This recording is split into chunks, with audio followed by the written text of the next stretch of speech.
Hello everyone. Today I've got 3 more amazing horror books for you to read. And I can tell you that next month we've got a gluttony of horror books to go through. I've been reading a lot of ARCs, and so next month is going to be a banger. But these ones are all available right now, and they're all definitely worth your attention.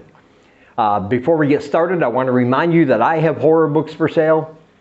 And if you want to read any of the books you see there on your screen, they're only $1 each at the link in the description, and that link will be in the pinned comment as well. And don't forget to pick up your Read More Horror t-shirt. There are many colors and sizes available, and there's a link down below for that also. All right, let's get started. All right, so the first book I want to talk about today is a banger. It's called The Erstwhile Tyler Kyle. First of all, amazing title. When I read that title, I thought this is going to be something different, and it actually was. This is a very queer horror story set on an almost a private island, and there are creatures in the woods. It's a small community where that has some very dark secrets, and all of the residents, all of the other characters on that island, they also have some very deep, dark secrets. And the thing about this book, it features one of my favorite creatures in the horror genre, but I didn't even know that's what it was until almost the end. This author did a great job at hiding what these creatures were until the end. He put his own twist on them, his own spin, and I couldn't have been happier when I read that. And this is basically about two guys, Tyler and Josh. And they have a very popular YouTube channel where they are cryptid hunters. They travel from place to place and country to country, trying to get proof that these cryptids exist. Now, Tyler is a skeptic. He doesn't believe in any of it. Josh is a believer in all that, along with their camera person. And so they make a good team on screen. They're always teasing each other and giving each other crap a little bit. And it's their dynamic that really makes them a popular YouTube channel. But something happens one day between them. They were both drunk, they were both in a hot tub, and something happened that kind of separated them and made them both back off and rethink their relationship both on screen and off. So Tyler's going to this island alone without Josh, not only because there's talk of something in the woods, but also because that's where his mother is known to have been seen. And his mother is an ex-B-movie scream queen. She's very popular with the B-movie crowd, and he hasn't seen her in a long time. So he goes to this island alone, waiting for Josh and his camera person to get permission to come to the island, because you need permission. And what he's going to discover there is horrifying. What he's going to discover there he's just going to keep digging up secret after secret. He's going to find out something about his mother right away, which is devastating, but that's not the only thing he's going to find out about his mother. This woman also had some secrets. He's going to meet the guy who owns the island, basically, and this guy seems like one of those Class A assholes that you're going to be very familiar with once you meet him. He sits on this big mansion overlooking the entire town like he's some kind of god. But this island used to be specifically used as a gay conversion camp by a religious group. You know, pray the gay away. And now it's being taken over, and according to this man, it's a refuge for people. It's the opposite of a gay conversion camp, because everybody on this island seems to be gay or bi or queer in some way. And apparently, once they get here, it's like their sanctuary, and they don't want to leave. But he's going to find out that's not exactly true. Maybe they can't leave, and why they can't leave, you'll have to read for yourself. But as he's going along meeting these different characters on this island, that's where the book really shines, because these people, I mean, they are weird, they are out there. He can never know who to trust. Nobody will give him the answers he's looking for, not only about the things in the woods, but also about his mother and about some of the things he finds out along the way. People know what's going on, but nobody's telling him a thing. And in the meantime, with spotty internet at best, he's trying to get word back to Josh, don't come to this island. Something is wrong. Your life may be in danger, because he realizes after a while this island is not what it seems.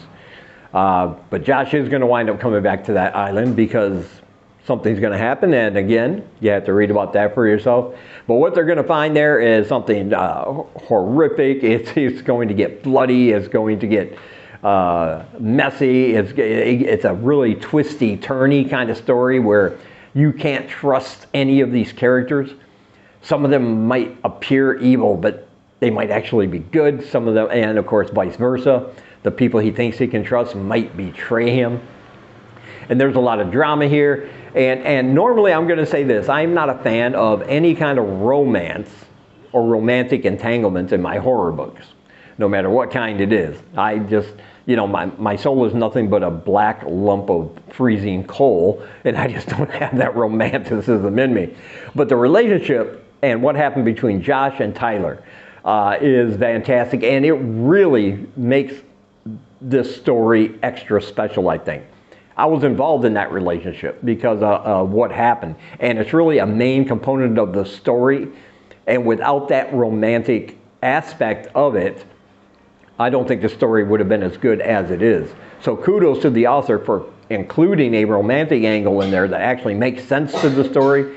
Wasn't just added just to have something extra, and it's imperative to what you're going to read in this book. So I absolutely enjoyed that.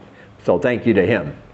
And yeah, I highly recommend this one. It is great. It's fantastic. It's darkly humorous in some places. You just have to read it for yourself, man. It gets out there. It gets way out there, and I absolutely loved it. And there's a link down below where you can purchase your copy in the description. And next we have Blackstock Manor. Oh man, if you're looking for a straight ahead, balls to the wall, haunted house kind of story that takes no prisoners, that's going to get very bloody and violent, this is the one for you. This one isn't trying to say or do anything except be a very frightening haunted house book, and it succeeds. This is about this place called Blackstock Manor, and it's Halloween night in this book. But of course this place has a lot of very dark, very brutal history. And a group of people paid a lot of money so they could spend the night in this manor on Halloween night, which also happens to fall on the anniversary of some horrific murders that took place in that mansion. Murders that seem to take place every few years or so. This one is going to be live streamed by the corporation that owns the manor now to millions of people all around the world who pay to watch everything with cameras set up everywhere. So of course this company has rigged some things in the manor for more jump scares for the people back home, and they've hired some actors to make noise and do certain things at a certain time unbeknownst to the guests that are going to be staying there. But this place is also actually really haunted.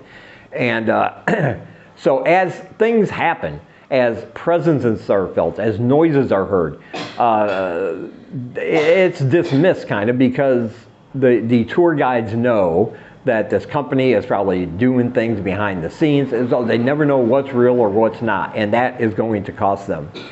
Because did I mention there are also possessed, murderous, life-size mannequins in this story? Yes.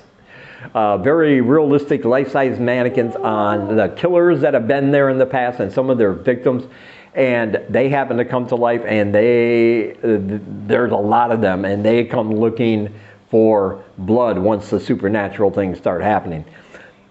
Now what I really liked about this book is that you're going to get a variety of characters, and this author kind of took the trope of who survives in a horror movie or horror book and turned it on its head a bit, because characters that probably wouldn't last more than 15 minutes in a horror movie you know, the ones that are on drugs, the ones that are out there having sex, they last a lot longer than some of those who should make it to the end. You know, the good guys, the ones who plays by the rules.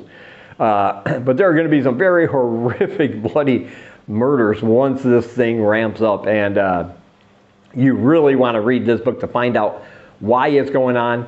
Why is the company still filming all this once they realize that everybody's life is in danger? Nobody is coming to help them. They are locked in that estate and on the grounds. They cannot get out.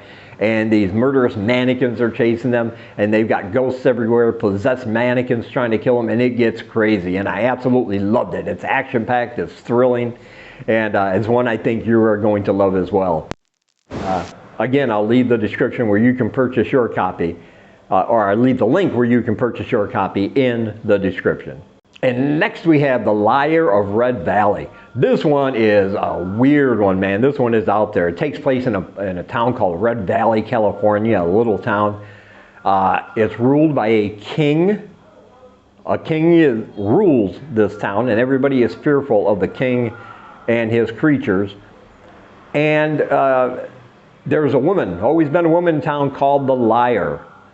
And the liar's job is to kind of change reality for people in exchange for some of their blood, making them believe certain realities that aren't actually true in exchange for their blood, which is why she's called the liar, because the things these people experience aren't real. But because of their grief, they want to believe their child is still alive or their pet is still alive. You go to the liar, give the liar some of your blood, and that will be your reality. You will be with your child. You will be with your pet. The bad things you have done will not have happened. It's really weird and twisty. And when the liar in the town dies, her daughter has to take over, but her daughter doesn't want anything to do with it. Her daughter has no idea how to be the liar. She doesn't understand the rules and the rituals involved in that. And for some reason, the sheriff is after her.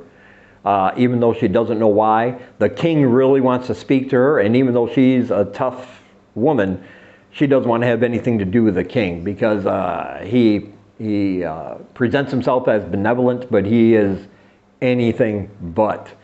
There are some very bad people in this town. There are some very bad creatures in this town as well, and you're going to read about all that.